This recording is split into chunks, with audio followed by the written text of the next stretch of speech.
Hoje, para falar de um filme diferente, um grande clássico aí do cinema brasileiro, um drama policial muito marcante. Nós vamos falar de Pichote, dirigido por Hector Babenco. Se não for inscrito, se inscreva, ative as notificações aí. E nós também temos um perfil no Instagram. E para essa pauta especial, teremos 2 retornos hoje, hein? Primeiramente, ele que estava de licença, e para aqueles que amam e para aqueles que odeiam, o retorno dele, Leandro Tonello. Beleza, voltando aí, agora com o filho, e para falar desse filme cruel, desgraçado, extremamente necessário, né? É isso aí. E ele que fazia tempo que não aparecia por aqui, retornando com tudo, mais atarefado do que nunca, pai de 2 podcasts, o Filmes Clássicos e o podcast Filmes Italianos, nosso querido Alexandre Cataldo. Alô, Marcos, tudo certo? Muito obrigado por mais esse convite, falar desse filme que é um soco no estômago, né? Um chute no estômago. E muito atual na sua realidade até hoje, né? Infelizmente. Pois é, eu tava assistindo o filme, aí apareceu um negócio, eu falei assim, nossa, realmente não mudou nada, 44 anos atrás, não mudou nada que o cara falou lá no filme, então é impressionante. Então aí, hoje, Pichote, segundo filme brasileiro que a gente vai abordar aqui.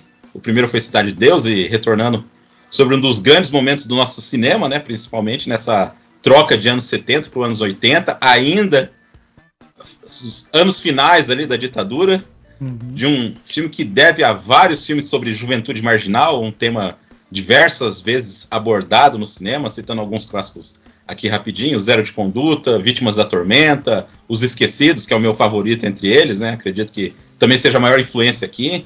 Os Incompreendidos, também do Truffaut. Ou seja, quase um subgênero dentro do cinema. Mas eu acho que Pichote tem uma brasileiridade marginal, assim, bem assim, pesada, sabe? Eu acho que não é nem um pouco polido, é um filme pesado, sujo, né? Deixa mais incômodo para nós, assim, que é a nossa marginalidade, né? A nossa proximidade, assim, do que a gente vê no nosso país. E, né, com uma restauração adequada, eu consegui ver melhor a cinematografia do filme, né? Tão competente, que a gente vai comentar aqui. É um filme extraordinário, na minha opinião, e, curiosamente, um dos melhores filmes brasileiros feito por um argentino, né? Pior que é, cara. É um filme que fala... E também é um filme que fala sobre tragédia, sobre miséria humana, e também sobre abandono, né? Feito de uma forma, assim, para fazer o filme inesquecível. Meus amigos querem a palavra aí? Não, cara, e rever esse filme, o que você falou em alta definição, foi um chute, literalmente, igual o Alexandre falou, cara, porque eu lembro de ter visto há muito tempo, inclusive no colégio, assim, pra estudar, acho que foi numa aula de história, inclusive, história ou sociologia, para mostrar, né, tipo, toda... Além da cinematografia do Babenco, eu lembro de ter visto 2 filmes no colégio, Christiane F. e esse, então, tipo... que pesadíssimo, tá ligado? Os 2 da mesma época, se eu não me engano, acho que Christiane F. de 81, né? Ou 3, eu não sei. Acho alguma coisa assim, mas é bem próximo, assim, e 2 realidades completamente diferentes, mas uma crueza, né, muito explícita ali da juventude, né, e do que afligia na época, né, cara. Então era uma época muito turbulenta, né, tanto na Alemanha quanto no Brasil. E como você falou, o Pichote, diferente da Christiane F., que também choca, mas o Pichote, ele é muito nosso, né, cara. E é interessante ver isso do ponto de vista de um argentino, né, e soube mostrar bem ali a vivência, né, cara? Eu acho que você falou bem essa coisa de ser nosso, né? Porque quando você vê lá o Los Olvidados do Buñuel, eu revi recentemente, porra, um filmaço. Poxa, mas você tá vendo um filme com um certo distanciamento, né? Falando das crianças de rua, dos adolescentes de rua, delinquentes da Cidade do México, lá no, sei lá, 1940, 50, ou quando você vê o Vítimas da Tormenta, aí você pensa, bom, tem muito daquela realidade do pós-guerra, é outro contexto, né? Agora, não, você está falando do centro de São Paulo, você está falando do Rio de Janeiro, você está falando dos mesmos, entre aspas, né, óbvio, mas da mesma realidade que você vê diariamente, até hoje em Rio, São Paulo e muitas outras cidades, e cada vez mais cidades de médio porte também seguindo por esse caminho. E outra, essa questão da restauração, que foi citada, eu conhecia Pichote também numa qualidade ruim, uma qualidade, vamos dizer, de VHS, né, aquela antiga e tal, e isso, querendo ou não, por mais que a gente não ligue pro fato de um filme ser antigo, dá um distanciamento, né, já dá um afastamento, você já fica o tempo todo com aquela noção de que você tá vendo algo antigo, vendo com essa qualidade toda, poxa, reforça essa coisa de ser atualíssimo, né, como se fosse um filme feito agora, esses dias ali, lançado em 2024. E eu não lembrava, Alexandre, o quão documental ele era, assim, né, tipo, o começo mesmo. Eu não lembrava, cara, eu não lembrava que o Babenco aparecia falando, não lembrava de nada disso, assim. É que essa versão é para os Estados Unidos. Então é isso. Ele fez esse prólogo, né? Porque eu não lembrava, cara, porque eu reassisti agora na Netflix, né? Não, realmente não tinha. Então não tinha. Porque eu falei, eu não lembrava que apareceu o Babenco mostrando a família do ator que fez o Pichote, mostrando a comunidade que ele vivia. Eu falei, mano, isso daqui é muito... Eu falei, a minha memória... Então, realmente, essa é uma versão diferenciada, então. Pra dar um contexto pros gringos, então, né? Sim. Faz sentido. Exato. Deixa eu só citar mais uma relação interessante. Você citou o Vítimas da Tormenta, Los Olvidados, do Jean Vigo, né? Zero de Conduta. Recentemente, coisa aí de 2 anos, eu conheci um trabalho que foi feito para a TV italiana. Eu até falei dele num podcast lá do podcast Cinema Italiano, que é o Diário de um Maestro, Diário de um Professor, né, seria a tradução, que é uma minissérie em 4 episódios, de 1 hora mais ou menos, e que é um contexto um pouquinho diferente, porque a gente está falando de um professor que chega numa escola pública da periferia romana, né, é como se ele fosse o professor chegando numa escola de Diadema, para dar aula para aqueles garotos ali, né? Então, primeiro começa tendo que lidar com alunos ausentes, né, permanentemente, aluno que tem que trabalhar e nunca dá as caras na escola, ele vai lá, vai nas casas e leva, convence, fala com o pai, fala com a mãe, leva e lida com alunos que realmente estão na delinquência, com drogas. É bem interessante e é nessa linha também. Aí me veio muito à cabeça agora que, ao rever o Pichote, já tendo visto o Diário de um Maestro, como que tem isso a ver. E é um pouquinho diferente, porque ali a gente tinha uma pessoa realmente interessada em salvar aquelas crianças, né? Não é o caso do Pichote, porque no Pichote parece que não há ninguém, né? Não, é um senso de abandono que acho que poucos filmes conseguem mostrar, assim, cara. Exato. E aí tem a questão do abandono entre eles também, né? Porque tem várias histórias que não é que ele não tem fim, a vida é assim, né? Você não acompanha até o final a vida das pessoas. Então, elas vão como se elas se perdessem, né? Exato. Você vai seguindo uma perspectiva, né? E com essa perspectiva você vai perdendo as associações que você vai fazer na sua vida, né? O que você falou, é uma coisa que acontece na nossa vida, né? Eu só queria falar um pouquinho do Babenco antes, assim. Com certeza. Que eu gosto dele, assim, pelo menos anos 80, assim, eu acho que é assim, imbatível pra mim, assim, cara, que todos os filmes ali dele dos anos 80 eu gosto, cara. O que você assistia, Alexandre, dele? O que você assistiu? Bom, você conseguiu? Eu até confesso que eu não sou um grande versado no Babenco, só vi os principais mesmo, já conheci o meu preferido, tenho que admitir que é o Lúcio Flávio, que é o filme dele de 77, o Pichote também e o Beijo da Mulher-Aranha. Além deles, eu vi até recentemente o Fabuloso Fittipaldi, que ele co-dirige um documentário sobre a campanha de 72 do Emerson Fittipaldi, né? Eu não vi ainda esse. Foi campeão mundial, ele co-dirige com o Roberto Farias. É um bom documentário, na verdade eu cheguei nele por conta do diretor de fotografia, que é o Jorge Bodansky.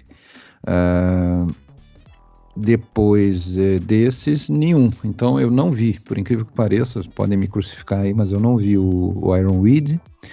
Eu não tinha visto O Rei da Noite, vi hoje, consegui encaixar agora antes da gravação, O Rei da Noite, achei bom Tem filme. muita gente que gosta mesmo.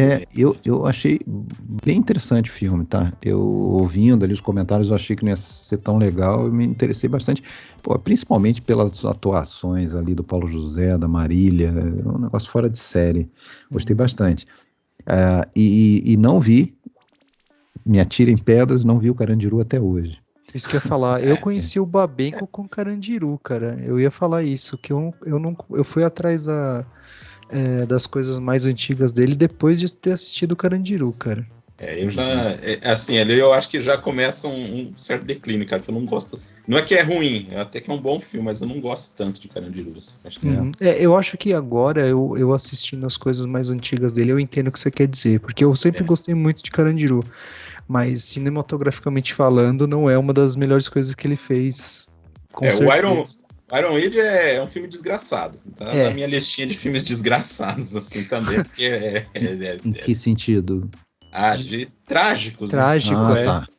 Sim, não é de ruim, não, é de eu sei como é que é, eu conheço a história, eu não vi o filme, mas eu conheço, já vi cenas, é um filme bastante sombrio. E só fera, né? Mary Streep, Jack Nicholson. Só isso. Só isso. Pois é.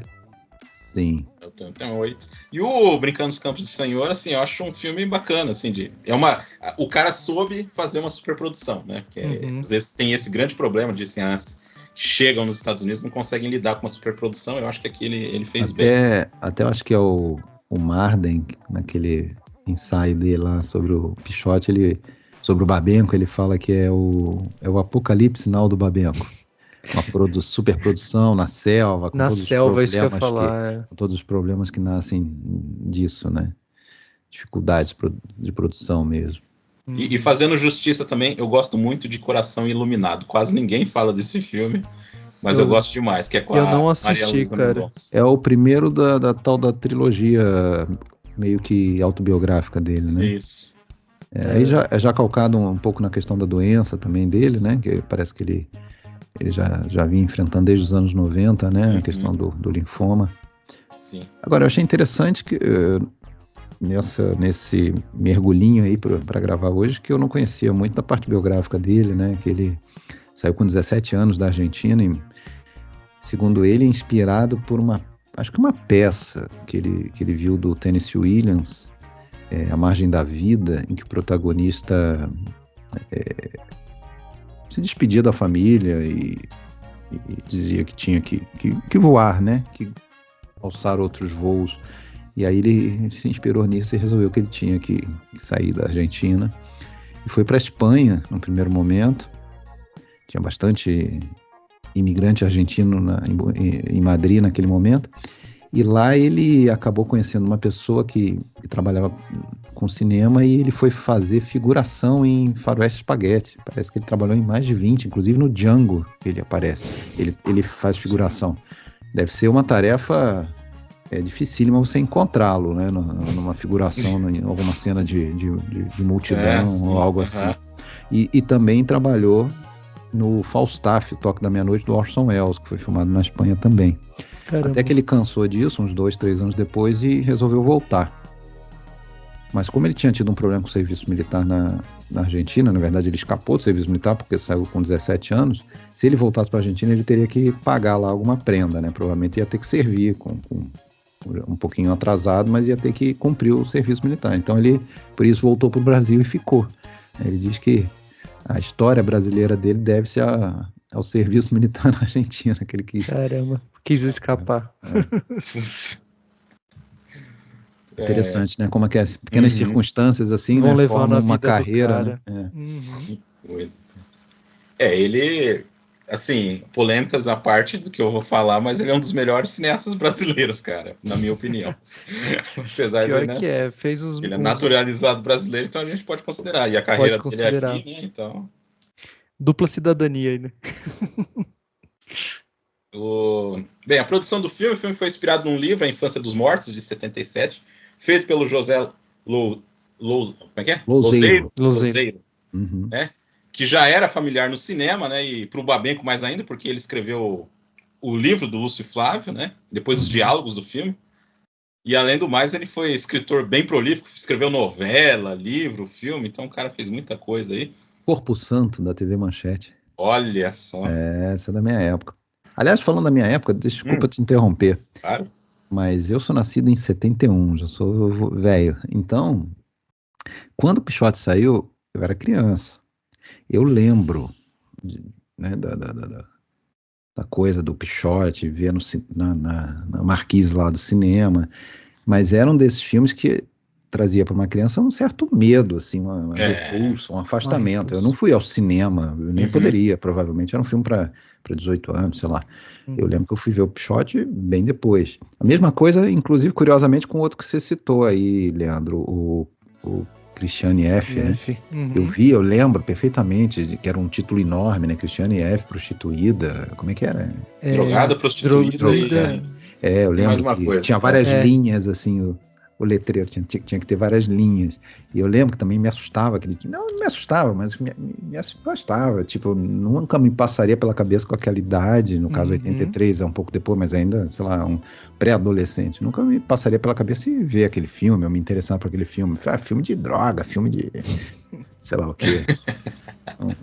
Só depois é que eu fui ter contato com esses filmes, né?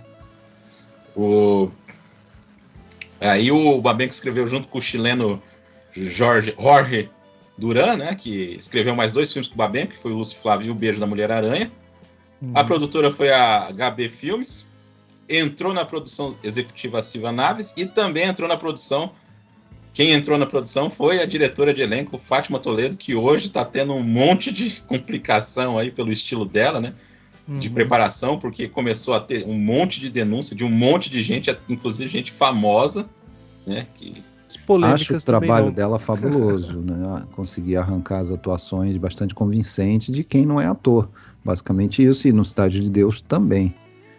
O problema foi, por exemplo, a Drica Moraes também começar a reclamar do jeito dela. Porque ela começou a usar esse tipo de estilo que, assim, é polêmico, mas funciona, que nem você falou. Aconteceu, a gente comentou até no Cidade de Deus também, que, tipo, foi efetivo pro filme. Mas ela começou a meio que... Dizem, né? Que ela começou a fazer isso com os atores profissionais também. Fazer uma tortura psicológica com os atores profissionais também. Aí que começou a desencadear as polêmicas aí em relação a ela. Né? Ser agressiva demais com os caras teve processo aí, ela acabou perdendo uns processos aí, teve que pagar aí, ou tá na justiça ainda, né? Que é uma coisa meio recente, assim. Isso é uma coisa interessante que eu me pergunto só como é que seria para fazer esse tipo de filme hoje em dia.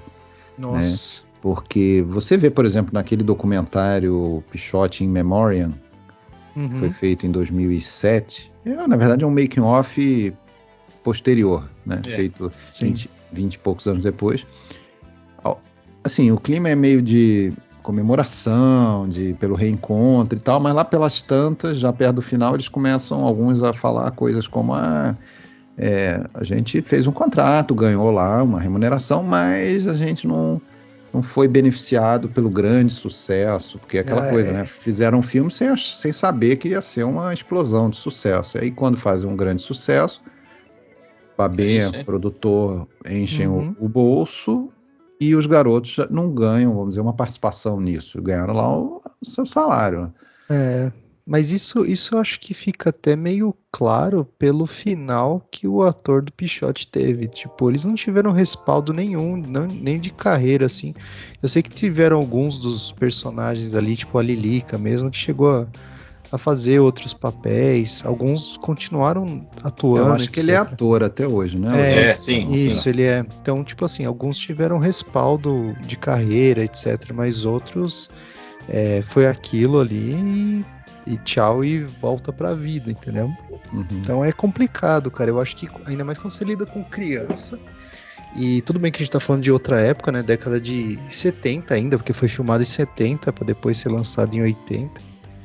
É muito mais brutal ali o esquema de filmagem e eu acho que um filme desse, do jeito que foi filmado, acho que não aconteceria jamais, cara. Eu acho que, assim, querendo ou não, tem uma responsabilidade numa equipe. Você quer fazer um filme, então, você quer produzir uma obra que vai ter alguma repercussão, vai exibir a imagem da pessoa, você tem que assumir alguma Tem responsabilidade que respaldar. por essas exatamente. pessoas, pelo que vem depois para elas, né? Isso. Porque você faz o filme, você é um diretor, já fez, sei lá, 2 filmes, 3 filmes, aí você faz o filme. Se for um fracasso, você vai superar. Uhum. Pior pode acontecer você até encerrar a tua carreira, se for um grande fracasso, mas enfim, Sim. você já vai ter teu nome. Agora, não é como eles saem sem nada, né? Eles ficam sem nada muitas vezes, né? Tudo bem que no caso do Fernando ali, tem toda a questão dele realmente não ter aprendido a ler, né? Então ele não conseguiu seguir uma carreira de ator porque ele tinha dificuldade para ler roteiros, essas coisas. Não tinha estrutura Não mesmo. teve estrutura nenhuma. Ele era de Diadema, uma comunidade bem tensa Porque o até Jorge hoje. Julião, que vocês estavam comentando aí, ele já era ator. Ele era, né? E ele até fala meio bravo, assim, que o pessoal sempre acha que pegaram um monte de criança assim no meio da rua. Não. E ele não era, ele falava que era de classe média, né? E ele já era ele era, eu acho que talvez o que tinha melhor condição ali, ele não era nem da favela, vamos dizer, né? Não, e era o que um dos melhores atuava ali também, né? Vamos ser sinceros, assim. Sim. Agora, eles dizem que nenhum dos garotos dali, eles tinham passagem pela FEBEM, né? Pelos reformatórios. Eles eram realmente moradores, a maioria ali daquela região. Sim. Né? Viviam em situação de pobreza e tal, mas não eram delinquentes, né? Mas o Fernando acabou, né, entrando pro mundo entrando do crime, nisso. né? Parece que teve muitas situações em que rolou até uma inveja pela fama que ele ganhou, né?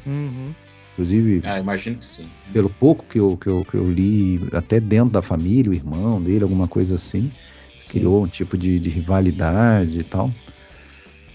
E também pela polícia, né, que ele teria ficado visado, né, como um símbolo. Até em alguns momentos essa coisa babaca que a gente vê acontecer com ator de novela, por exemplo, que faz papel de vilão e é xingado na rua, né, porque as pessoas confundem o personagem com a pessoa do ator, o que é ridículo, né.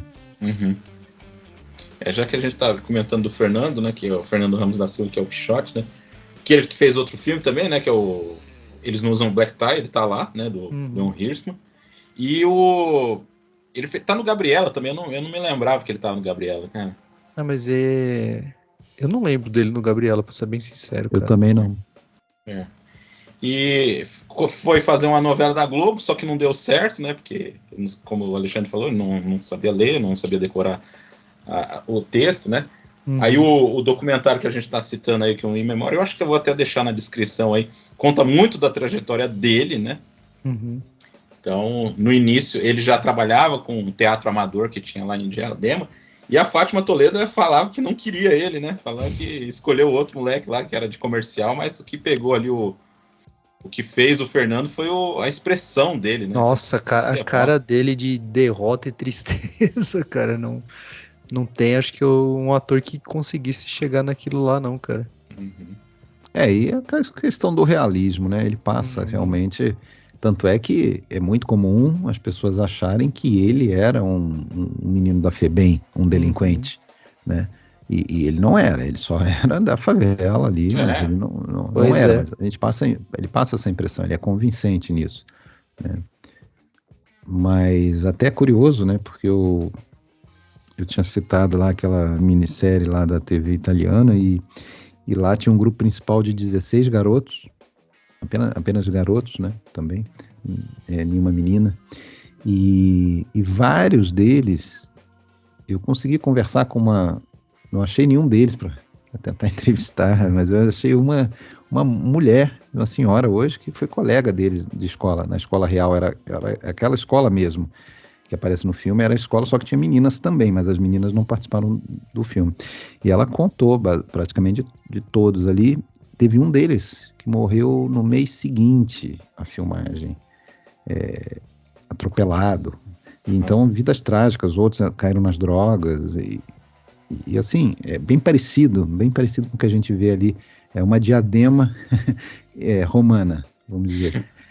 E também essa questão, né, da Rai vai fazer um documentário numa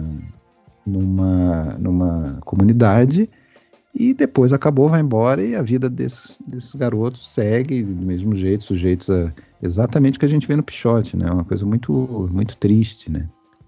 Falando em elenco, eu não sei se é uma coisa minha, mas, cara, eu, criança dos anos 90, tem muito ator ali, cara, que eu tipo, eu associo a uma fase da TV brasileira muito PG-13, e que vendo eles fazendo esse filme, tipo, me impactou mais ainda, tipo, meu, sei lá, é o que maravilha Tipo Tony mesmo. Tornado beijando uma trans.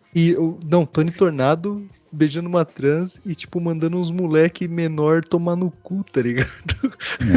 Aí é o que maravilha cheirando pó, tá ligado? Eu falei, mano, tipo, eu tinha outra mentalidade, né? Aí tipo, é o que maravilha pra nós é a eterna jurada do Silvio Santos. Exatamente, Né? pô, tipo, a mesma, porra, aparece a Beatriz Segal, faz uma ponta, na verdade, mas também de novela, até mesmo, pô... Odete Roitman, né? Exatamente. Mas, pô, Marília Pêra, né, cara, sei lá, são atores, né, que eu, na Marília época... Pêra sempre num lance meio doce, né? Ela sempre foi meio doce. Então, assim, foi impactante ver eles em papéis tão, né, tão pesados, assim, Interessante que a Marília tá na tela, ela aparece com 1h30 de filme, cara. Uhum. Se for ver a participação dela, é a última meia hora só, cara. Mas ela fica na cabeça, né, mano? Porque a cena mais impactante é dela, junto com o Pichote ali, cara. Então, tipo, é pesado, cara. Assim como o Jardel Filho, né? Que eu acho que tá muito bem também no filme. Ele era um cara bem contestado quando mais novo, como canastrão, aquela coisa, mas ali ele tá muito bem. É porque, assim, o personagem dele é bem incrível, assim, ele não é um vilãozão, assim, ele é um cara meio... parece que ele tá dentro do esquema, ao mesmo tempo ele tá meio de saco cheio, mas, tipo, também não vai mudar aquilo, sabe? Então, é muito pelo talento mesmo ali dele. Ali. Ele meio que vai seguindo com o que é mandado, né? Ele é um pau mandado, cara, que não quer ser mandado embora. Porque tem uma hora, assim, que ele é meio casca grossa, assim, mas ao mesmo tempo ele quer, tipo, ele bate e dá uma fofada, né? Assim, um negócio assim, né? Não, e acho que a gente tá falando bastante do contorno do filme, dos atores, etc, mas falando do filme em si, quem for assistir, quem estiver ouvindo, saiba que, mano, você tem que estar com a cabeça pronta pra ver um filme desse, assim, tipo, estupro de menor, droga, prostituição, violência, aborto, tipo... Criancinha cheirando cola. Não, execução, né? Execução, execução dos garotos ali. É uma violência, assim, sem tamanho. Então, tipo, você tem que estar no clima de ver, assim, porque... É bem pesado, é diferente de um... Pô, até mesmo, Cidade de Deus tem partes engraçadas, assim, tal, cara, de leveza até, às vezes. Carandiru também. Agora, Pichote, cara, é difícil, assim, cara. Até os momentos de leveza dele, você sente... uma dor no peito, cara. Tipo, um momento de leveza que é estranho, como você tá falando. A brincadeira deles de tipo... A brincadeira de tortura. Não, a de roubar banco.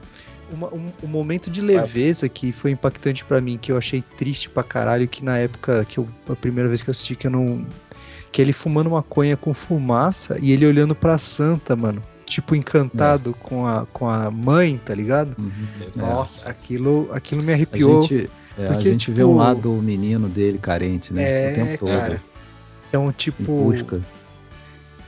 dá uma tristeza forte, assim, vendo o que acontece, assim, tá ligado? É foda. Não, e assim, é uma poesia ferrada, né? O começo do filme, aquela primeira cena da delegacia, daquela... Quase que um depósito de adolescentes, né? E o cara, tipo, falando na moral, assim. Sem pai... Ah, não, mas meu pai morreu. Sem pai, confirma. Tipo, foda-se sua história.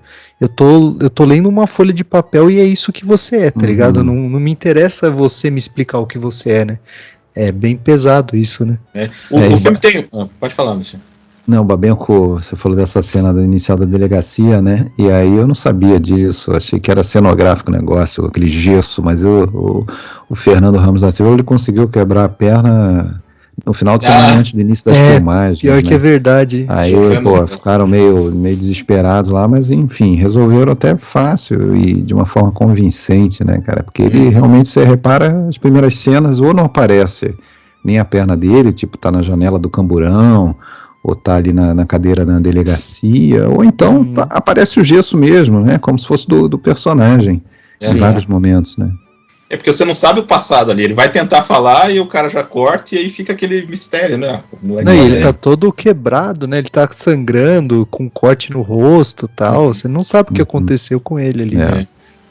E assim, cinematograficamente, cara, esse começo eu acho incrível.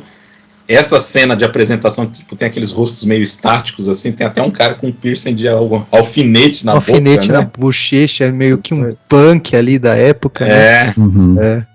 Uma coisa bem... Aí já chega uma combosa despejando mais gente, aí que seriam os outros personagens ali que a gente segue ali, né? Só falando... Não, deixa eu terminar o meu raciocínio, depois eu entro no negócio. Outra técnica também que eu acho incrível cara, não tem como lembrar de Taxi Driver, né? A hora que tá passando assim, tá passando a cidade. A cidade toda neon, entre aspas, né? Que tá com as luminárias, sujo, assim, né? um sujo, né? E São Paulo, década de 80 ali, né? Aliás, continua do mesmo jeito, para quem vive em São Paulo sabe que o centro ali é aquilo mesmo. Mostra o Vale do Anhangabaú várias vezes ali, mostra o centro ali, inclusive os crimes, os caras falam nome de rua e tal, é o que você falou, acho que para quem vive ou viveu aqui, assim, o filme impacta, assim, porque você fala, mano, quem passou por ali de noite ou passou por ali na juventude conhece, tá ligado? E bem e aquilo, né? Era tenso mesmo. O filme é bem divididinho nesse sentido, até olhei a minutagem, é bem a metade do filme, o filme tem 2h06, com 1h03, 1h04 eles fogem da enfermaria lá, então aí a metade da primeira do filme é no reformatório, presos, né? Sim. E a segunda metade eles fogem e a gente passa a acompanhar aquele grupo de 4 inicialmente, que na verdade vai se dispersando, né? Por razões diversas. E até foi interessante alguém que está nos extras ali da edição da Versátil, eu acho que é o Miguel Forlin, ele comenta um negócio interessante e verdadeiro, que apesar da segunda metade eles estarem em liberdade, vamos colocar assim, eles continuam presos às suas circunstâncias, né? Meio que os destinos deles estão marcados, né? Não tem muita escapatória, a gente sabe disso. Ele, inclusive, e aí vai tal, não sei como é que é a questão do spoiler aqui, mas inclusive o final do Pichote, que você vê ele caminhando pelos trilhos, então aparentemente é um final aberto, mas se você tiver que apostar, você sabe como é que vai acabar aquele personagem Pichote, né? Talvez da mesma maneira como acabou o ator Fernando, né? Não, mas Alexandre, spoiler de filme de 43 anos atrás é foda, né? Não, eu tipo assim, eu aconselho todo mundo a assistir e tal, e entendam o nosso podcast como um guia também de aprofundamento e tal, mas vale a pena, eu acho que todo mundo tem que assistir, só que é o que eu falei, com parcimônia e num dia feliz aí da sua vida, que você esteja preparado. Sim. Eu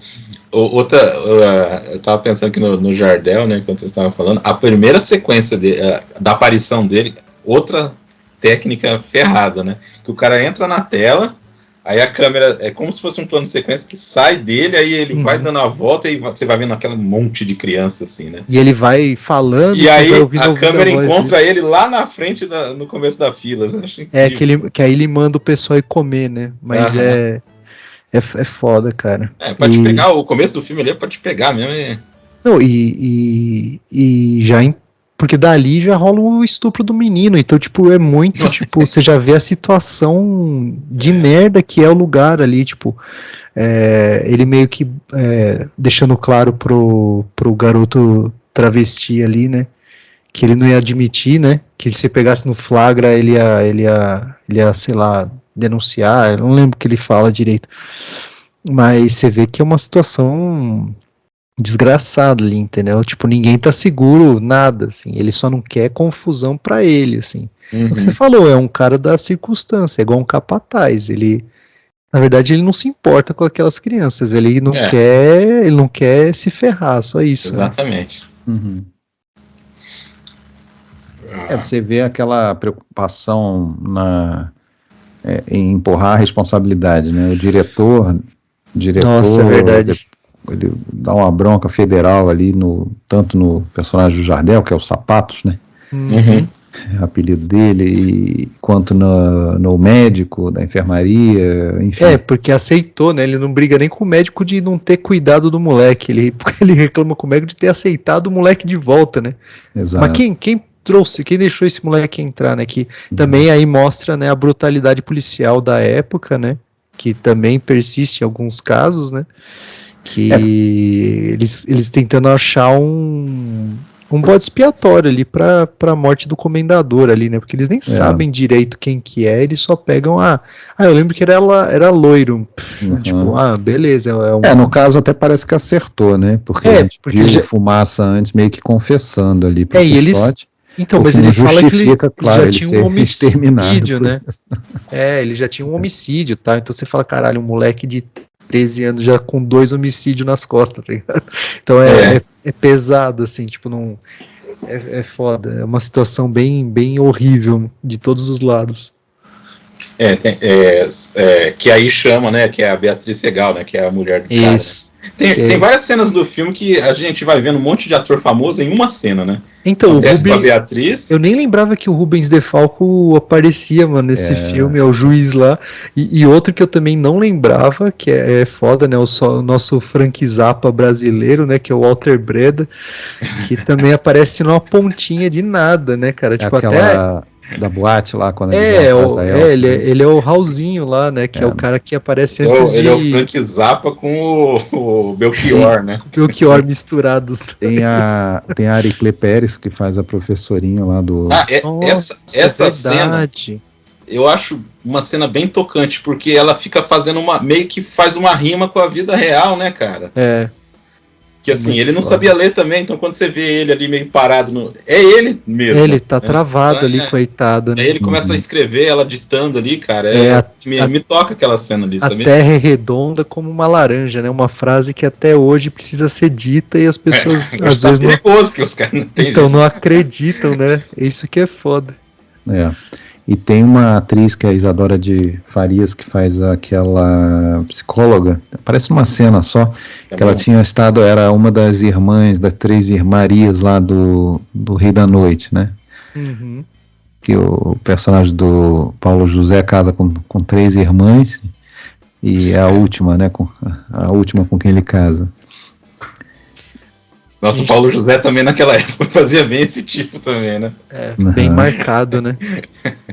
Sim. Mas é um elenco muito rico, né? E mesmo a atuação, eu tinha falado, né, da atuação do pessoal, dá pra perceber que tem alguns overactings ali, né, principalmente do Dito ali, que você vê que o ator não tem o treinamento necessário ali, né? É verdade. Mas, mesmo assim, não quebra o filme em momento algum, cara. Eu acho que, pelo contrário, assim, dá um realismo que pesa mais no filme. Tipo, você fala, caramba, essas crianças são crianças mesmo, tá ligado? É foda. E a gente tava falando da Lilica, né? E por cima ali do livro, não tem ela no livro.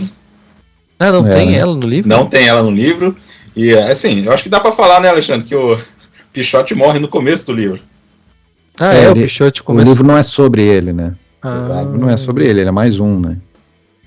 Exatamente. Na verdade, o Dito seria o principal, né? Ele vai, tipo assim, aos poucos, que nem a gente falando do abandono dos personagens, no caso do livro, eles morrem mesmo, né? Eles vão morrendo e ele vai, tipo, carregando, entendeu? Mas o fim do Dito é o mesmo fim? Não deu tempo de ler o final do livro, tá? Tranquilo. Eu nem li, eu não posso nem julgar porque eu não li. Me parece que a história começa, é o contrário, começa no Rio e eles vão para São Paulo, né? Exatamente. Por conta do Cristal lá, do servicinho que é passado pelo Cristal, personagem que no filme é do Tony Tornado. Que, aliás, é o melhor incentivo de trabalho que eu já vi no cinema, né? Ou vocês vão se dar bem ou vocês vão se fuder, né? Ouvir isso da boca do Tony Tornado foi sensacional. Não dá pra pensar muito, né? Cara, eu fico imaginando o Tony Tornado se fosse americano. Ele Black Exploitation, ele que Esse é o cara, meu. Ia ser o cara mesmo, cara. Porque o estilo dele é sensacional. Por exemplo, ele é muito mais boa pinta que o Fred Williamson, por exemplo. Porra!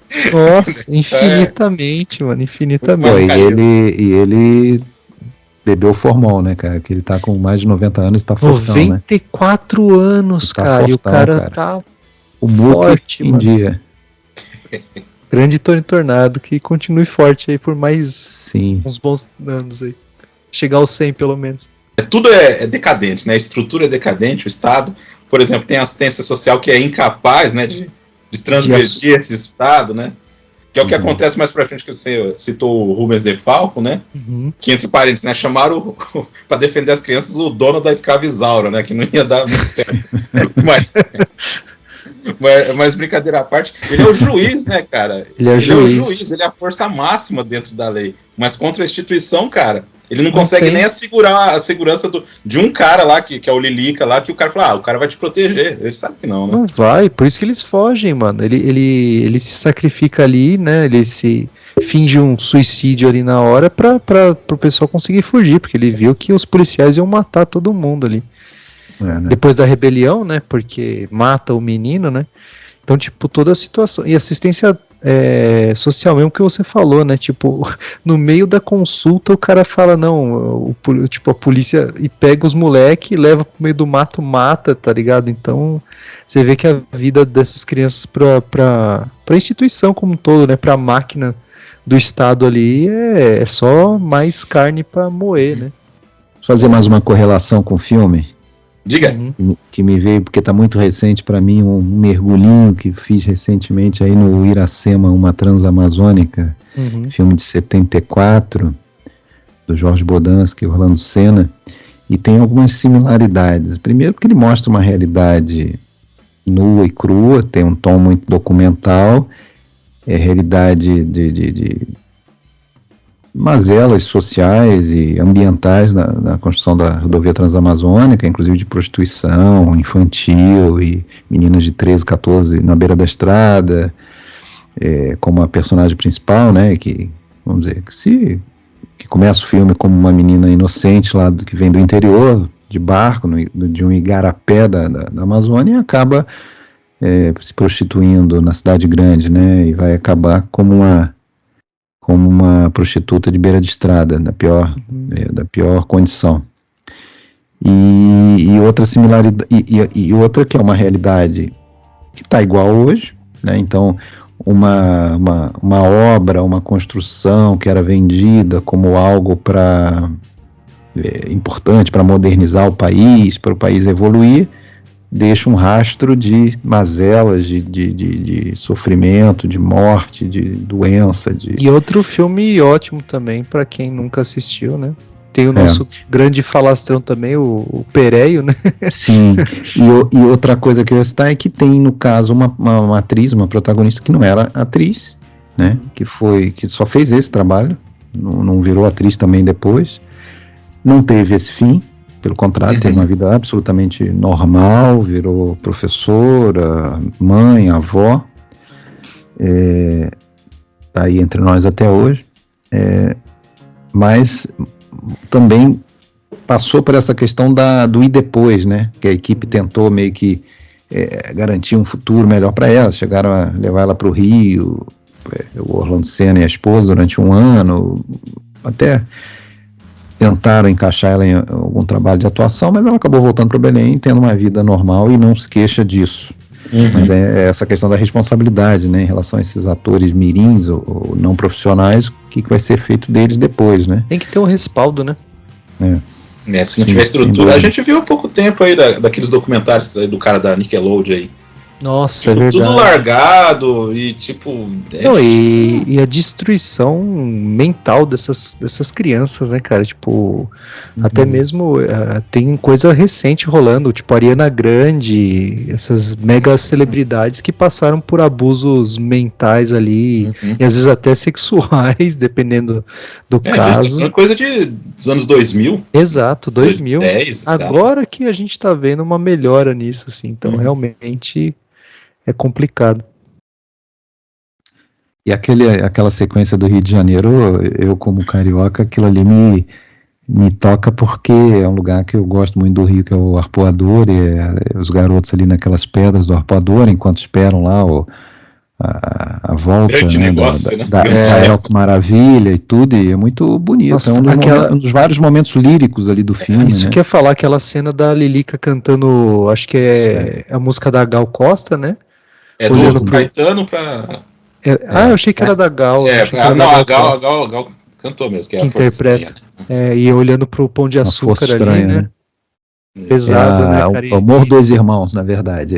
Até ele- teve, eu acho que o Forlin que falou o Pão de Açúcar, mas ele também se equivocou. Ali é o Amor dos Irmãos. é Dois Irmãos? Eu jurava que é Pão de Açúcar Não, ali. ali ali é o Amor dos Irmãos. Mas, E a beleza, né? É a contraposição, né? Da vida desgraçada que a Lilica sabe que vai ter por ser diferente, né? Sim. Né? Diferente no contexto hegemônico, né? Heteronormativo ali. E ela sabe que ela tá fadada a um fim trágico, né? Porque... Não, mas aí o Jorge Julião fala que não. Porque perguntaram assim pra ele, e o que você acha que, né? Porque ele sai do filme, né? Ele que sai do filme. Então ele fala assim, que essa saída talvez seja tipo ela sair daquele mundo, entendeu? Não, né? A gente sabe que não, né? Eu sei que o cara quer dar um... a gente sabe que não. É uma interpretação dele, Não, ali claramente a Lilica falar, né? rolou um ciúme, né? Do dito ali, né? Ela sai por ciúmes, mas é complexo, né, cara?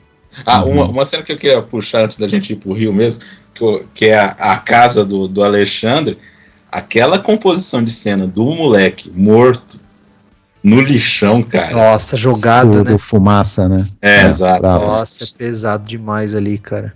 Brabo. Que coisa, viu? Ali é muito pesado, sem dúvida. Quando tem essa um personagem que ele esqueceu de falar que pra mim é o melhor. Eu nunca vi um cover tão dedicado quanto aquele lá. O cara tem a perna mecânica também, do Roberto Carlos, né, mano? E ele... Vou cortar minha perna só pra ser o cover do... Não, fudido. E ele não fugindo, né? Isso foi foda também, porque ele falou, eu tô ferrado lá fora vai ser mais difícil pra mim. Né? Isso aí foi tenso também. Fica bem claro ali que ele sabia que não ia ter chance lá fora. Não, Mas é impressionante. Até, tipo... E vocês não vão conhecer, mas o cara que faz o avô dele, que vai numa visita... É pai? Eu acho que é pai. Não é avô, é avô. É o avô dele. O avô do Pichote, né? É o avô do Pichote. O avô do Pichote que tá assistindo o Roberto cantar ali, né? Isso, que ele fala, porque você não é assim, né? Fala pro Pichote. Aquele ator, cantar. ninguém reconhece ele não é famoso, não ficou famoso, assim, mas chama-se Benedito Corsi. Esse cara fez vários filmes da Vera Cruz, cara, nos anos 50. Ele tinha um passado no cinema já, enfim.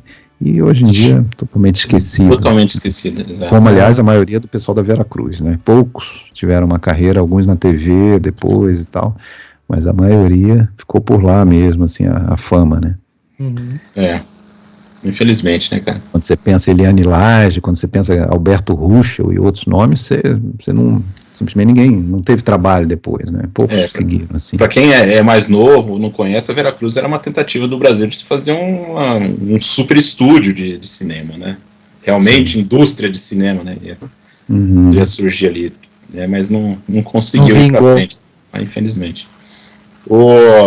A gente tava falando de música, eu tenho que fazer essa observação, que um dos grandes fãs do filme, né, é um artista que eu gosto muito, que eu fui assistir ao vivo em São Paulo, eu e mais 3.000 pessoas, que é o Nick Cave, né? Nick Cave. Que até ele tem ele falando lá no documentário, né, que ele ficou assim, impressionado com o filme e é o que fez ele morar aqui no Brasil, né? Ele morou no Brasil, né? Morou no Brasil, acho que 4 anos, eu acho. E o disco que ele produziu aqui no Brasil, que ele escreveu no Brasil, é esse daqui, que é, pra quem não tá ouvindo, é o Good Son, né? E ele gravou a primeira música que abre aqui, Foi na Cruz, que tocam lá no filme. Quando eu ouvi assim, eu falei, cara, por isso que ele gravou justamente essa música. Foi na Cruz, o refrão em português mesmo, tá? Então é extraordinário, cara. Eu falei, porra, eu não acredito, cara. Por isso que ele veio pra cá. Aí quando eu vi a música lá, eu já liguei os pontos e falei, não, isso é incrível, cara. Eu não fazia ideia, cara. É que você é bem fã, né, cara? Adoro Nick Cave. Da hora. Só não sei como é que ia ser aquele roteiro lá dele do Eu vi a Gladiador entrevista 2. dele falando que viu ali o Pichote, ficou encantado, e eu acho que rolou aquela coisa da atração pelo exótico, né? Vir morar no Brasil. Porque eu acho que assim, o Alexandre tinha muito aquela visão que muito estrangeiro tem, tipo, que é o Rio de Janeiro, que é o Brasil inteiro, né? Então, ver aquele lado mais marginal, e ele que é um cara do pós-punk, então eu acho que talvez tenha sido uma atração por isso aí. Também depois daqui ele foi para Berlim, então tem uma coisa meio... Ele vai pro refúgio ali, né? Porque realmente no Rio não tem marginalidade, não tem crime, né? Que é isso? Parece. Mas não é só isso, né? Porra, aí no Rio de Janeiro a gente tem a El, que maravilha, que você estava falando, cara. Ela era linda, né, cara? Ela era, cara. Eu não lembrava dela jovem. Quem na Wikipedia vai ter a foto dela, né, que a gente conhece, tem abaixo tem uma capa da como é que é? Cinemania, eu acho que ela tinha 18 anos, cara, é artista hollywoodiana, cara. Era mesmo. Cara, o júri do Silvio Santos ajudou a formar imagens ruins de muitas pessoas. O Wilza Carla tinha sido uma vedete, Pedro de Lara não era um cara assim tão mal apessoado. Foi o final ali, né? Foi a aposentadoria da galera, né? Era o Silvio garantindo... todo mundo nos cacos. O Silvio garantindo a casa dos artistas ali, né? Dos tiozinhos, coitado. Ali, falando em Casa dos Artistas, rola na TV, né? Não aparece, né? Mas dá pra ouvir o Chacrinha, né? Sim. O programa do Chacrinha ali, pra quem é brasileiro manja, porque não aparece na TV nem ferrando, assim, tipo, só aparece as dançarinas, né? Então, quando tem essa troca de São Paulo pra Rio, né, assim, quando eles fogem, né, na verdade, desde o momento que eles fogem, tem assim uma certa, que eu falo brincando, uma certa esperança, uma marginalidade melhor, vamos falar assim. Sim. Não, com certeza. Porque aí você dá fala, ruim, não, né? olha...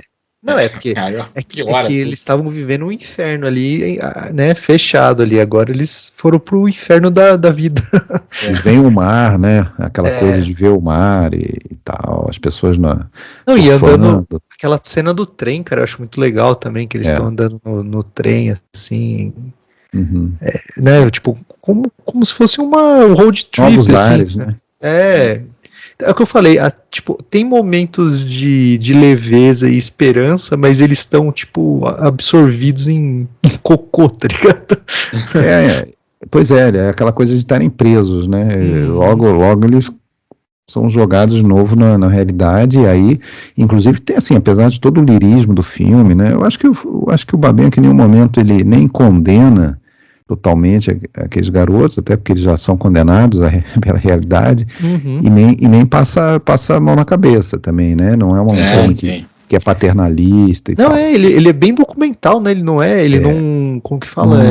Ele não engrandece, nem também ostraciza, né? Ele mostra o que tá acontecendo ali, né? Eu imagino aquela cena que o garotão lá cospe na caneca do Pichote. Se fosse algum outro tipo de filme, ele ia ter aquela música assim que o moleque ia ser tipo, nossa, né? Tipo bullying, né? Que eu sempre reclamo de bullying em filme, né? Ali não, ele vai lá, cata e bebe, né? E o cara, tipo, vê como sinal de força, né? Esse moleque aí vai ser foda quando ele... Era tipo uma aprovação ali, né? Pros outros moleques ali. Mas assim, tem vários momentos de um certo lirismo, aquela coisa que você falou, né? Aquele momento que ele olha a Nossa Senhora lá, a imagem da Nossa Senhora. Mas claramente o Pichote ele vai ladeira abaixo o filme todo, né? A gente não sabe o que ele tinha feito antes, como você falou, ele chega todo quebrado ali e tal. Mas ali naquele momento ele é obrigado não, mas ele acaba matando a Elke, né? A personagem da Elke, eu não lembro o nome da personagem. Débora, né? Com a facada. Até acho estranho que aquele Chico, ela mata o Chico meio que sem querer, dá um soco nele, não sei se ele bate a cabeça. Ela joga ele contra a parede e ele bate a cabeça. Então, eu interpreto assim, que fica uma coisa que a gente não vai saber porque ele também não ficou sabendo. Meio que fica dúbio, ele abandona o moleque lá. Tipo, é mais um não sei. abandono do filme. Aí ele pega a arma, ele A rouba gente não ela, sabe né? nem se ele matou a Elke na real, porque ele deixa ela sangrando lá e vaza Agonizando, também. ela tá gemendo, agonizando, e ele Exato. rouba ainda, pega a arma, pega dinheiro, joias e tal, e vaza, né? Porque os outros também não perguntam, então, tipo, fica meio, tipo, passa, né? Tem uma elipse ali, né? Uma pequena elipse.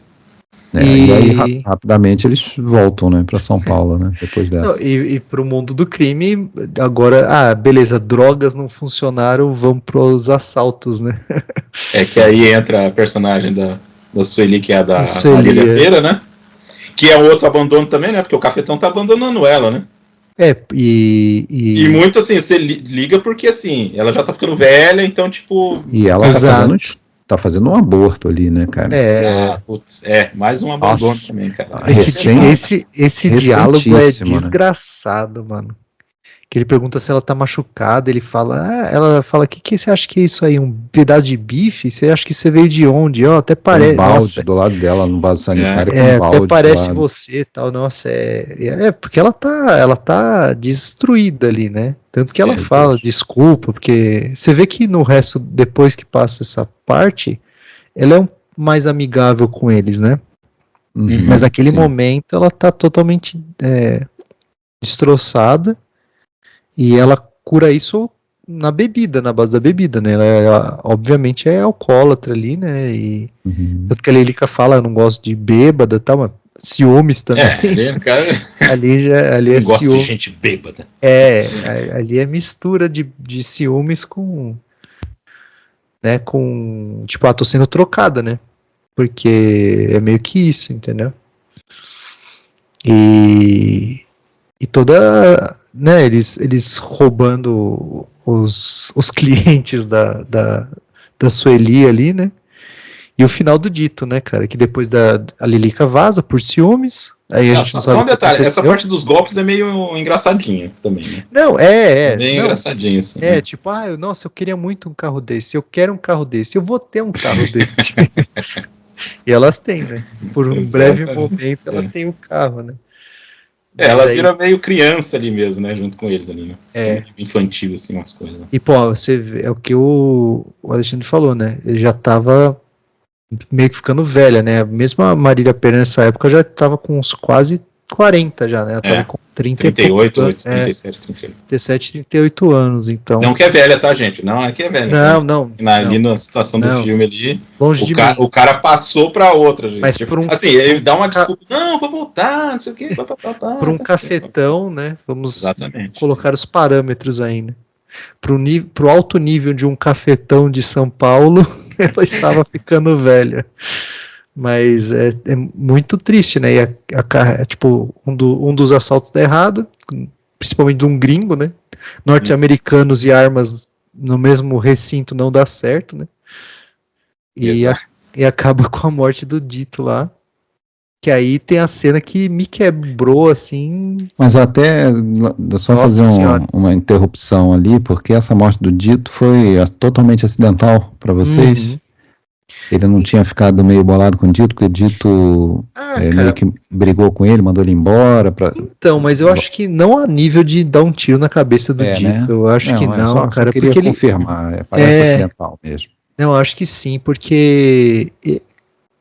A outra cena mostra isso, porque ele reage de forma visceral à morte do Dito. Assim, ele tenta mostrar que ele é forte, mas ali ele mostra que ele é uma criança no cerne do que é uma criança, assim. Que é a cena da amamentação ali, que, nossa, cara, aquilo lá me quebrou ainda, mas sendo pai recente, assim, aquilo lá foi foda, assim. Na verdade, ele começa ali ele vomita, ele tem meio que uma convulsão. Ele passa mal, Ele tá completamente... Ele tá meio num transe ali, né? Quando deita. Abalado, Ele aí tem uma cena que é... um amigo, né? Desculpa, interrompi. Tem uma cena ali que remete àquelas imagens clássicas da Pietà, né? Pietà. Lembrou lá o Gritos e Sussurros, né? Tem uma cena assim também. Que é bem onde que é... E novamente, né? a mãe tentando, A mãe. mas que acaba abandonando de novo o filho. né? Porque Sempre- ela já tinha. Quantos abortos ela já não tinha feito, né? Ela, É, obviamente, não queria ser mãe, né? É o momento que a mãe nega o filho mesmo ali, bem. Exato, é uma negação É da foda. maternidade ali, né? E acaba da forma desgraçada que a gente falou, né? Ele andando pelos trilhos do trem ali. Parece a CEAGESP de fundo. Dizem assim, a gente não falou isso, aí vamos falar, porque senão o pessoal vai falar que a gente não falou, que não sei o que. É uma cena meio improvisada, né? Porque, na verdade, não era pra estar aquilo lá, e aí o Babenco viu e pediu pra repetir, né, a cena, né? Ele disse que era meio que um intervalo, algo assim, e o pessoal estava simplesmente caminhando, brincando mesmo com um garoto de 11 anos que ele tinha, sei lá. 11? Não, ele tinha 14, já 13, por aí. Uns 13, 14 anos. Mas ele estava brincando aquela coisa de caminhar no trilho, equilibrando ali, né? E ele simplesmente captou aquilo. Agora você está falando que ele pediu para repetir, já não sei. Eu acho que foi isso aí mesmo, Alexandre. Dizem, a Marília conta que houve vários improvisos em que ela combinava coisas com o Fernando, sem o Babenco saber, como aquele beijo, né? Marshmallow, aí faz o biquinho assim, já deixa pronto para receber um beijo, né? E que o Babenco adorou, né? Falou, ótima ideia e tal. Agora, eu acho que essa pediu para repetir. Eu acho que essa daí que pediu para repetir. O que eu achei meio estranho, que alguém falou de improviso, é essa questão do seio, da amamentação. Aí eu já acho um pouco demais. Que não, é pesado. Eu acho que, sei lá, que, é muito não, tava no roteiro assim, tava no roteiro que o Fernando ia deitar no colo dela e ele, Fernando, resolveu abocanhar o seio da Marília Pêra. Eu já acho um pouco demais que isso tenha sido... uma promoçãozinha, né? Eu acho né? Ou é promoção ou é descuido, né? Porque isso daí precisa de autorização, pelo menos hoje em dia, né? Não sei naquela época, né? Mas precisaria de uma autorização pesadíssima dos pais da criança, né? Mas sem dúvida, a gente sabe que, né, tudo era meio Dona várzea, Josefa. Né? A Dona Josefa, que aparece aí nos documentários, coitada, a senhora sofrida, né? Sim. E sobreviveu em muito tempo ainda ao filho, né? Faleceu coisa aí de 10 anos atrás. E só pra... documentário de quando que é? 2007 você falou, né? O que? O documentário, In Memória? 2007. Tá. Você ia falar, Ale? Não, que só para título de curiosidade, a linha de trem que aparece ali é ali a sul, ali, para quem é de São Paulo, aqui perto de Osasco ali. Para pegar aquela linha, né? Isso. Quem quiser pode pegar aquela linha. Quem quiser conhecer. Fazer uma visita, film location. Olha que legal, tirar uma foto no Instagram, onde Bom, o Quixote, teoricamente, eu já fui no Arpoador, então já cumpri minha film location. A outra cena também que é improvisada foi o abraço dele, né? Com o Lili. É verdade, lá nas Pedras do Arpoador. É bonita aquela cena, cara. É verdade. Cara, num planejado ficou melhor ainda, cara. Sim. Aquelas coisas do destino, né, cara? Agora, eu até tô ontem eu fui caçar no fundo do armário, porque eu não tinha lido o Infância dos Mortos, não li ainda, de poucas páginas, peguei ele ontem. Tarde demais, né? Mas passei para o Marcos, que eu acho que teve tempo de ler um pouquinho mais que eu. Mas eu lembrei que o José Louzeiro, há 40 anos pelo menos, eu li esse livro dele aqui, que é o Estranho Hábito de Viver, e eu lembro de ter lido ele 2 vezes naquela época ali, sei lá, pelos meus 12, 13 anos, e me impressionou bastante por essa crueza, o estilo do Louzeiro, que pelo pouco que eu vi do Infância dos Mortos é bem parecido. O Lúcio Flávio eu não li o livro, mas pelo filme também não dá para imaginar que é o mesmo ambiente de crime, de personagens e ele estava envolvido né? nas produções, né? Então não dá para dizer assim, que mudaram tudo e ele não sabia, ele estava envolvido, né? Mas sempre trazendo um perfil psicológico aquilo ali, né? Não são meros estereótipos do delinquente e tal, né? Tem uma vida ali, né? Tem o cara que comete o assalto, mas antes ele passa várias páginas com a com aquele cara se preparando para aquele momento, e com as suas angústias, e põe a mão no bolso, sente a arma no bolso, aquela emoção pensando no que ele vai fazer em seguida. Então tem toda essa coisa que, porra, para um garoto era um negócio, porra, que universo é esse, né? Ele está falando de um jovem que não brinca, né? Que não está interessado em andar de bicicleta, mas de assaltar. Enfim. Porra. Eu não sei os livros, né? Mas eu não sinto uma romantização, cara. Eu sinto, tipo, uma mentalização dos personagens. É diferente, tá ligado? Que eu acho que não fica uma coisa, tipo, nossa, sabe? Tipo, glamourizando o negócio. Eu acho que não. Acho que é bem pé no chão. Você queria falar alguma coisa de São Paulo, Olê? Na verdade, eu ia falar um pouco da situação de São Paulo no final dos anos 70, comecinho do 90, né? Quer falar aí? Pode falar. Não, pro contexto histórico aí, para quem não conhece, quem não é da cidade de São Paulo, né, e ouve a gente aí.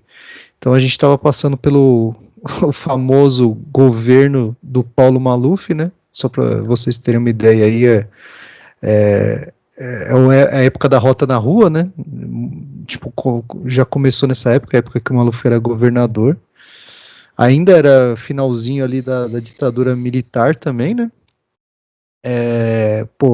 Inflação galopante, né? Eu não cheguei a pegar isso, mas meus pais relatavam que era uma época lazarenta, né? Mais ou menos 15 milhões de pessoas morando em São Paulo. E situações como a do Pichote eram corriqueiras, assim, principalmente em Diadema, de onde ele veio ali, tipo, o ator, né, nas principais comunidades de São Paulo, assim, tipo, as condições, porque aqui, principalmente, eu sou do ABC, né, principalmente no ABC tinha uma grande confluência de pessoas do Brasil inteiro focadas nas construtoras de carro, né. Só que trabalho manual pra caramba, condições precárias habitacionais, os valores aqui sempre foram bem altos, desde sempre. Então as comunidades começaram a crescer mais. Então tinha muito morador trabalhador, só que o que o Babenco deixa, né, bem explícito no começo, que é real até hoje, e acontecia muito mais naquela época, é que as crianças ficavam soltas, né, cara? Tipo, não tinha ninguém para cuidar daquelas crianças. E o descaso, às vezes, nem era, tipo, era acidental, porque não tinha como ninguém ficar em casa. A mãe e o pai precisavam trabalhar. Então, o trabalho de cuidar dessas crianças ficava delegado ou a vizinho ou às vezes, parentes, né, que orbitavam ali. Quem não tinha isso, aí era, né, a rua que criava, e quando a rua cria, acontecia, né, e às vezes delitos pequenos, cara, e a gente sabe que naquela época, principalmente nesse comecinho dos anos 80, e depois se estendeu mais ainda para os anos 90, a brutalidade policial ali nessa região, principalmente, comia solto, né, e essas crianças eram jogadas na FEBEM e a tal da ressocialização que era só no papel, né? Que não acontecia, muito pelo contrário, você ressociabilizava para jogar para alguma facção criminosa ali, entendeu?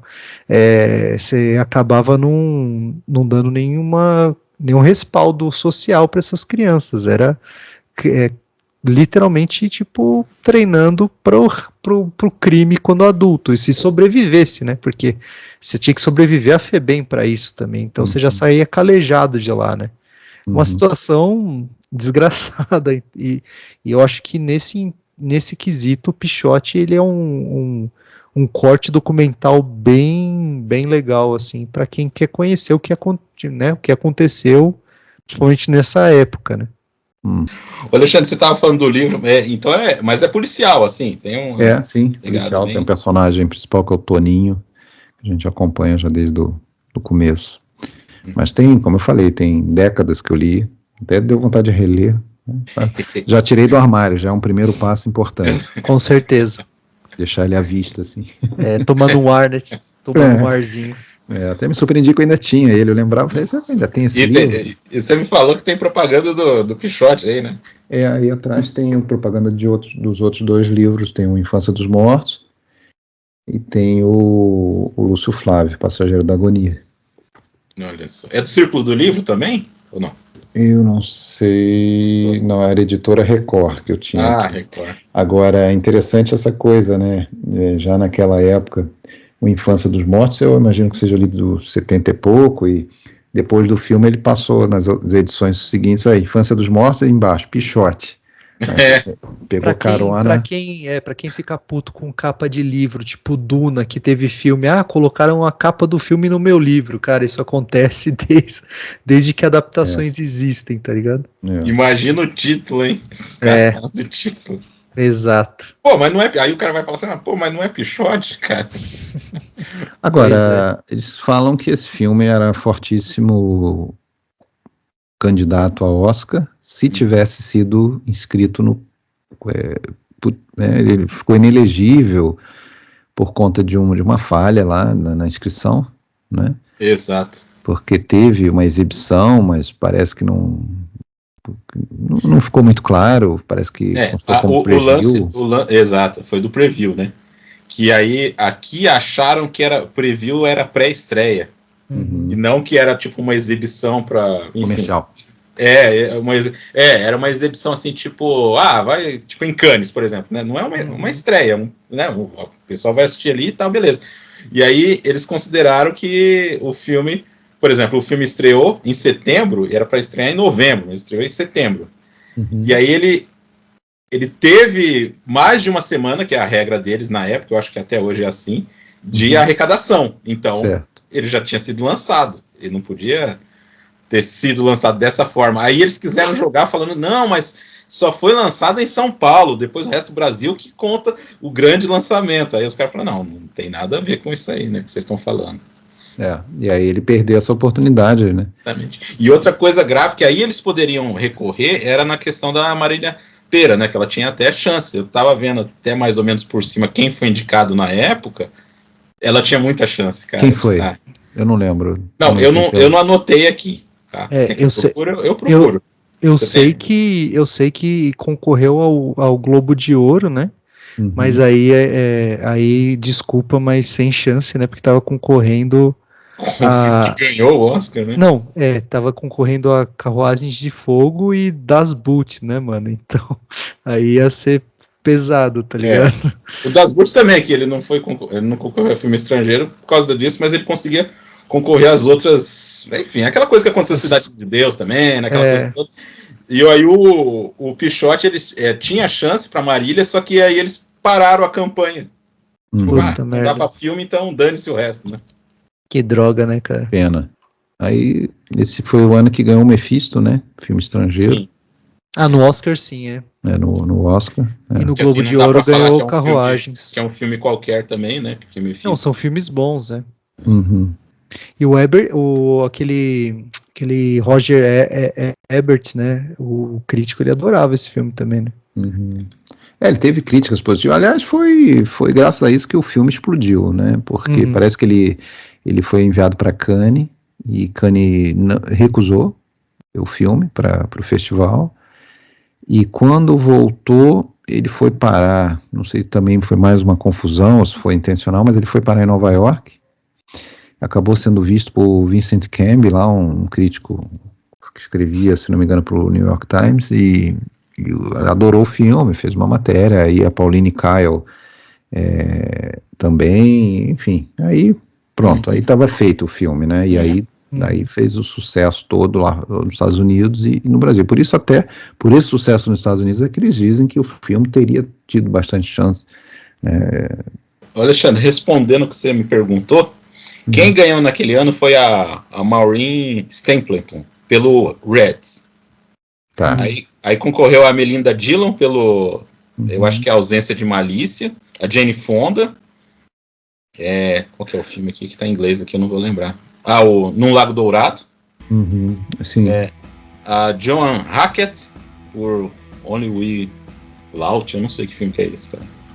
Não sei que filme. E a Elizabeth McGovern pelo Ragtime. Certo. Não são, assim, atuações nem filmes marcantes, né? Até me surpreendi quando você falou de Jane Fonda indicada a melhor atriz pelo Lago Dourado. Ou coadjuvante? Coadjuvante. Ah, coadjuvante, tá. Coadjuvante. Tá. Todas coadjuvantes. Que é o que ela poderia entrar, né? Uhum. Sim.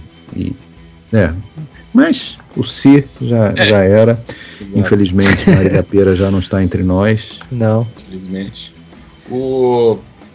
Só um detalhezinho, aí tem o Quem Matou Pichote, quem se interessar pelo filme. Eu não gosto muito do filme, tá? Eu não gosto também, eu não gosto desse filme. Não. É daquele tipo de biografia que só vai mostrando assim, aconteceu isso.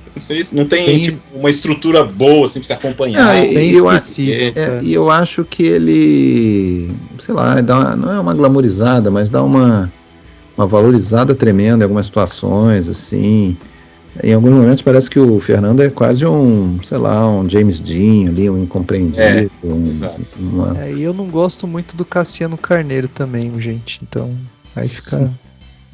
Assim, as atuações eu até gosto dos atores ali, tipo, tem o Roberto Bom Tempo, a menina eu acho que faz a Cida, faz bem, que é a Luciana Rigueira, mas assim... Tem o Abujanra lá também. Tem o Abujanra. Foi a estreia também da Maria Luísa Mendonça no cinema, mas assim... O texto é fraco. E a direção, assim, achei bem. É que nem o Alexandre falou, ele fica muito assim, tipo, nossa, coitadinho, assim, muito demais. Assim, e já que o título é uma pergunta, né? Eu acho que ele não chega a uma conclusão, né? Ali é um absurdo, cara, porque. Eu vou contar o final do filme, Dani. Os caras dão uma arma pra ele atirar em os manequins, né? Uhum. É tipo assim, os caras entregando uma arma, atira na polícia, É foda. Sabe, é tão furado aquilo lá, e ele atirando, chorando, sabe? É muito assim, sabe? Muito demais, assim. E ganhou de um filme que eu gosto mais, ganhou em Gramado, ganhou um monte de prêmio em Gramado. E tem um filme chamado Como Nascem os Anjos, que é do mesmo ano, que estava meio que concorrendo junto com ele, que eu acho bem melhor do que ele. Uhum. Sim. Talvez muito por essa comoção, né, que sempre existiu pelo destino do Fernando Ramos da Silva. Né? Sim. Tipo, com uma homenagem, né? Uma homenagem. Dar uma homenagem pra ele, né? Mas assim, é um filme que eu não gosto muito, não. Bem, aí só falando que grandes fãs do filme, além do nosso glorioso Nick Cave, o Scorsese, o Spike Lee, que eu não sabia disso, o Julian Schnabel, e também não dá pra falar também que não influenciou o Harmony Corine, né, que é o cara que escreveu Kids, que fez o Gumo lá, então é bem esse tipo de cinema, assim. Sim. Bem, verdade. Agora é interessante que vocês já fizeram um episódio sobre o Cidade de Deus, tem o Pichote, e aí tem... o próprio Babenco fez o Carandiru, que eu ainda não vi, mas enfim, tem essa galera sempre que... Bom, tem a galera que sempre gosta de criticar tudo, né? Então, o cinema brasileiro, infelizmente, sempre teve no alvo ali, né? Gente até que não vê os filmes, mas critica, né? Já de antemão. E aí tem sempre essa coisa, não, glamoriza a violência. Porra, o Pichote não glamoriza em momento nada. algum. Aí, quando é filme de sertão, o Brasil só faz filme de sertão, só faz filme de bandido, só faz... Então tá, e aí quando faz um filme fora disso, quer imitar o cinema americano. Nossa, então, sempre tem um si, né? Cara, quando quer criticar, é isso que eu falo, sempre vai ter um motivo. É um viralatismo safado, vamos falar o que é a verdade, né? Pois é. Assistam filmes brasileiros. Aproveitem que a Netflix colocou um monte de coisa no catálogo, coisa antiga aí, e tem bastante coisa legal, cara. Então é isso, gente. Comentamos aí desse clássico aí do cinema. Valeu demais. E quero agradecer aqui, Alexandre, valeu por esse retorno. Brigadão. Eu que agradeço. Onde que te encontra mesmo? Não sei se tá fazendo coisas por aí. Não, na verdade, os podcasts de sempre, né? Podcast Filmes Clássicos, você escuta no Spotify, tem o site também, www.filmesclassicos.com.br, tem grupo no Face, tem Instagram, e o podcast Cinema Italiano, que é um projeto mais recente. O outro, Filmes Clássicos, vai completar 10 anos, né? Começamos em 2014. Já vamos aí para o episódio 225. Estamos mantendo aí. E é incrível que a gente sempre tem aquela sensação de que tem muita coisa ainda para falar. E tem mesmo. Até hoje a gente nunca falou de Capra, a gente nunca fez um episódio inteiro sobre o Chaplin, coisas assim. Só filmes específicos, mas não carreira. É que é complexo fazer biografia, né? É difícil, né? E o podcast Cinema Italiano, que é um projeto mais recente, que a gente toca mais devagar, tá indo pro 18, 19 episódios apenas. Convido vocês a escutarem, também tá no Spotify esse. E eu, mais uma vez, obrigado, é sempre um prazer conversar com vocês, sempre super agradável. E convidamos aí o pessoal que não conhece a ir atrás do Pichote. Vale a pena, inclusive para quem já viu no passado, rever com essa restauração aí, né? Aí. Leandro, valeu aí o retorno. Valeu. Até a próxima. Valeu, senhores, até a próxima. E eu encerro o podcast falando uma frase do saudoso Tony Tornado, né? Ou vocês vão se dar bem ou vocês vão se fuder. Essas são as alternativas. Abraço para todo mundo. Com essa mensagem do Leandro, parafraseando o Tony Tornado, um abraço e até mais. Valeu, abraço.